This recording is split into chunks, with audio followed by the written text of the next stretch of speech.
I will be ranking all the MAUL Shadow Lord episodes. Is this going to be another mediocre, uninspiring project from Star Wars, or did they actually give us something good? Episode 1, The Dark Revenge. It starts off with a heist scene with MAUL's gang stealing a shipment from Demas, a crime lord. This was a great way to start the show. We get to see the improved and different animation style. We get to see some action as well right at the beginning. We eventually get to see MAUL, and his entrance is so tough. I loved it, especially with the soundtrack slash score for this show. It really is amazing. We get introduced to Captain Lawson and Two Boots, who are investigating this whole thing and the heist. Demas thinks Vario did the heist, so he goes to discuss stuff with him and they end up fighting. Vario kills Demas. We meet Master Daki and Devin, who are just trying to stay low-key, get to a new planet. Devin gets caught for stealing some food, ends up in prison. While in prison, MAUL and his gang break into it, searching for Vario and Devin. That's where the episode ends. Very fast paced. This is like less than 30 minutes, and to have all of this in 30 minutes is pretty awesome because it's very fast paced. It gets right to the point. This has to go in A tier. Episode 2, Sinister Schemes. This starts where the last episode ends, so MAUL is still in the prison. Every fight sequence with MAUL is just really good. The lightsaber looks so cool. I love it. So they get out and they have this car chase type scene, and we see Daki just uses the force and flips a whole car, which is so cool. MAUL uses the force and like breaks a bridge, which is kind of mad. Daki is trying to not make that bridge collapse, and you just see Captain Lawson be like, hey, are you okay, old man? Even though he's saving a bunch of people. We meet Captain Lawson. Okay, am I gonna say Captain each time? We meet Lawson's son, and we see that their relationship isn't the best. He works a lot, which means their relationship isn't the best, and he isn't together with the mother of his son. Lawson goes to Rena to learn more about MAUL, and it seems like these two have a history. MAUL and Devin have a great convo, him just yapping about you are indoctrinated and you might have to open your mind to new things, all this stuff. Really good. Like, the writing is great. I love the voice acting for MAUL. I just want to hear this guy talk for hours and hours. Vario tells MAUL when the next Krim transport is going to be and where it is. MAUL intercepts it, and we get this really cool action sequence as always, and it ends off with MAUL killing this guy. Sorry.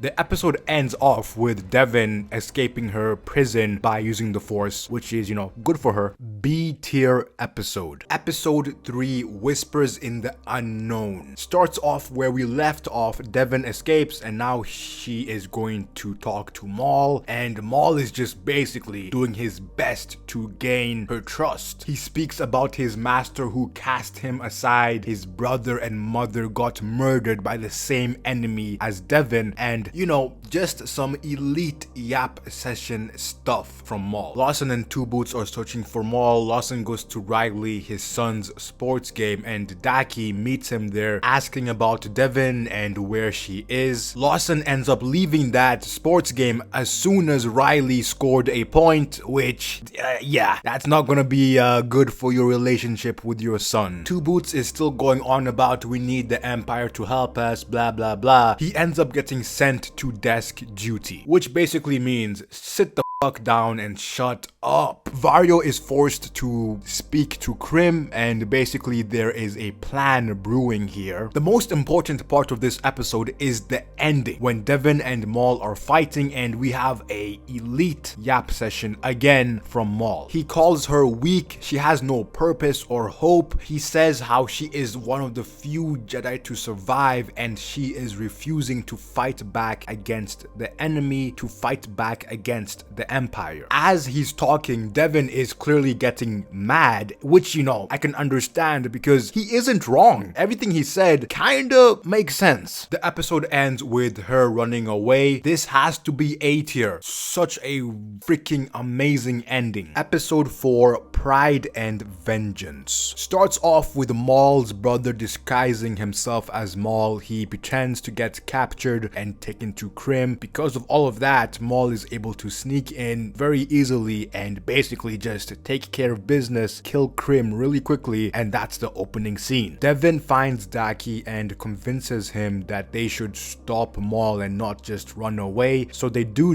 that. They also tell Captain Lawson where MAUL is so they can all go there together and capture him. MAUL offers Lawson a truce so that the Empire doesn't interfere, and of course he was not going to take that. They end up all fighting, Devin, Daki versus MAUL, and not gonna lie, MAUL beat them up. Yes, Daki did injure his leg, but I mean, Daki got hurt much worse. Before going to get MAUL, Lawson deactivates Two Boots because he was literally going to tell the Empire, which he does end up doing anyway after the whole battle. Lawson suffered a lot of casualties. The episode ends with the Empire arriving. Great episode. I really enjoyed this. I love the action. The lightsabers are so cool, bro. The way they did it is amazing. This is B tier for me. Great episode. Episode 5, Inquisition. Starts off with the Empire taking over. Lieutenant Blake takes over all the police operations. Chief Kleiss gets into interrogation, as well as Lawson later on. MAUL is just kinda chilling, looking for Devin, getting his leg fixed. One particular Mandalorian in his gang doesn't like the Empire being here because, you know, that makes it hard for them to get more money. Daki tells Devin that MAUL isn't their concern anymore, let the Empire handle him.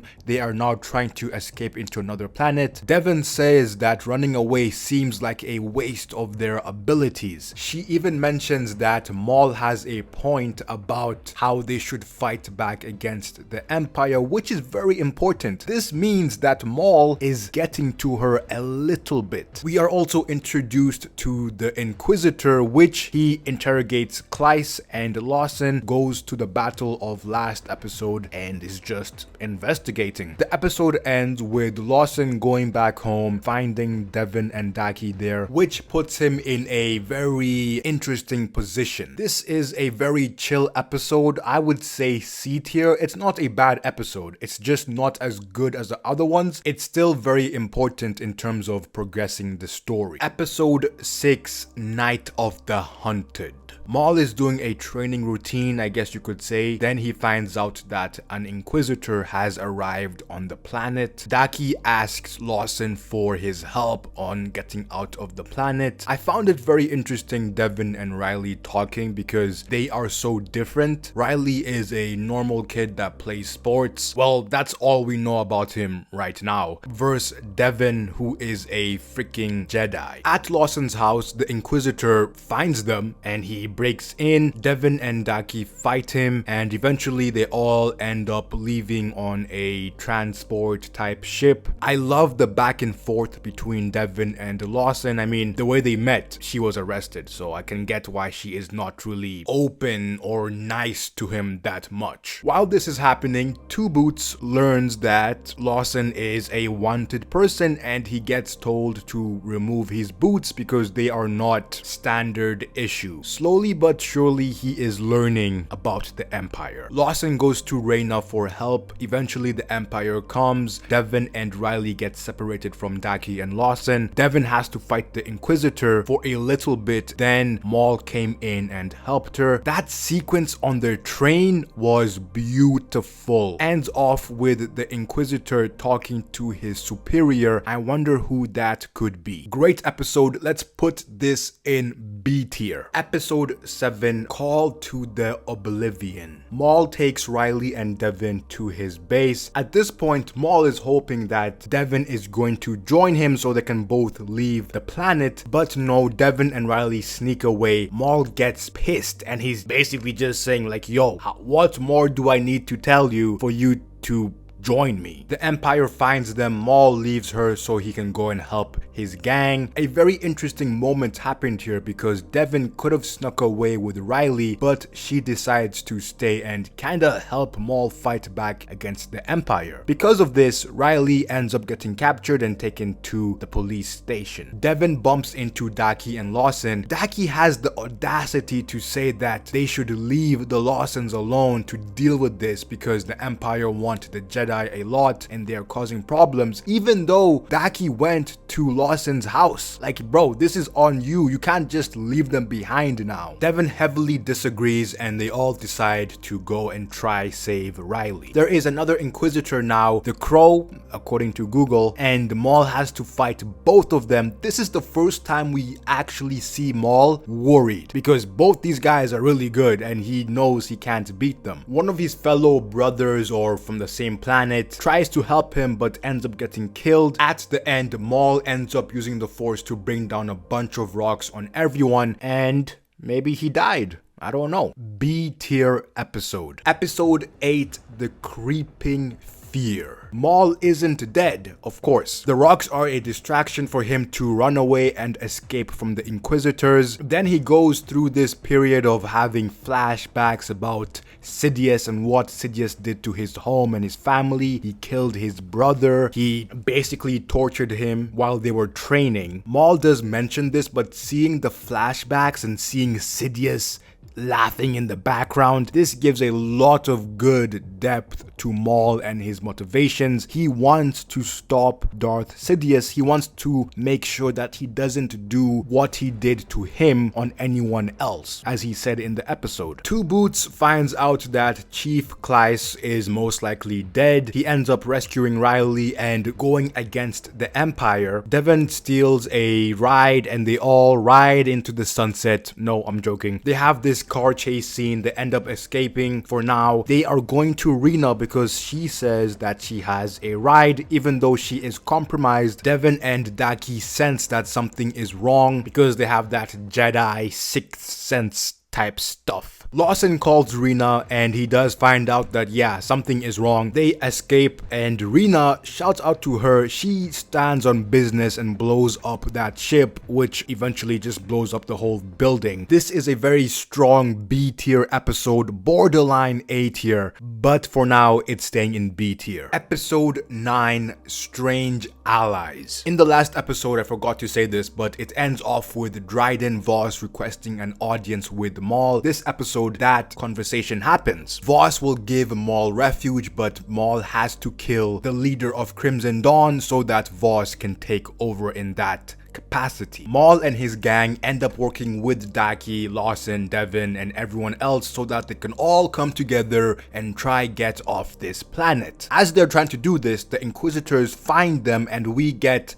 the best battle in this show, you could say. I think this battle and the one on the train are the top two, but god damn, this was amazing to watch. This is what Star Wars is about right here. In this fight, Maul's droid dies, and I haven't mentioned this droid until now, but I loved him. Love this droid, really good character, you could say, and it is unfortunate he had to die. I really thought Maul was going to backstab Daki here and leave him behind, but he didn't. He helped him. He is definitely trying to play the long game. And of course, the main part of this episode, at the very end, we get to see Darth Vader. He pulled up. He wants some of this action, and this is where the episode ends. It is also very clear that Devin is opening up to Maul. Maul was able to communicate with her through their minds and shit, and you could see just the way she's speaking about him and to him, you can tell that she is being persuaded very slowly, but it's working. This is going into A tier just because of that epic battle, and we get Darth Vader at the end. I feel like whenever Vader pops up, you kind of have to respect the episode. Episode 10, The Dark Lord. We get relentless fighting and action in the whole episode. Vader, both the Inquisitors are here fighting Daki, Maul, and Devin. As always, you get amazing action sequences. There was a moment where like they're just kind of chilling and Maul is saying to Devin and Daki that if you guys want to stand a chance versus Vader, you have to be aggressive, which I do agree. I mean, being passive against him is not going to work. So they continue to fight, and there is a moment where Maul is looking around. Him and Daki versus Vader, they are just not winning at all, and he finally backstabs Daki, and he just leaves him for Vader to kill him. Maul goes to Devon. Devon sees that Daki has died. She gets super pissed. She loses her saber and eventually takes one of Maul's, and this is signifying that she has crossed over. Maul pushes a bunch of rocks down on Vader and they both escape onto the ship of Voss. Meanwhile, you have Riley, Two Boots, and Lawson trying to also get on the ship. At the end, Lawson has to sacrifice himself so that his son and Two Boots can escape, and hopefully his son can get to his mother. Pretty sad stuff. Daki dies and Lawson dies. On the ship, Devon tells Maul that she is ready. She will join him. He will train her. She's pissed. She wants to kill Vader, which I can understand. This is easily an A-tier episode. The action is just out of this world. There you go, all 10 episodes ranked of MAUL Shadow Lord. As you can see, I really enjoyed it. You could say, oh, but there's no S-tier episode. Well, that doesn't matter. The show is still amazing. This show reminds me of the potential Star Wars has, and it gives me hope. But then I remember that their next project is The Mandalorian and Grogu, which might be the most mid movie ever.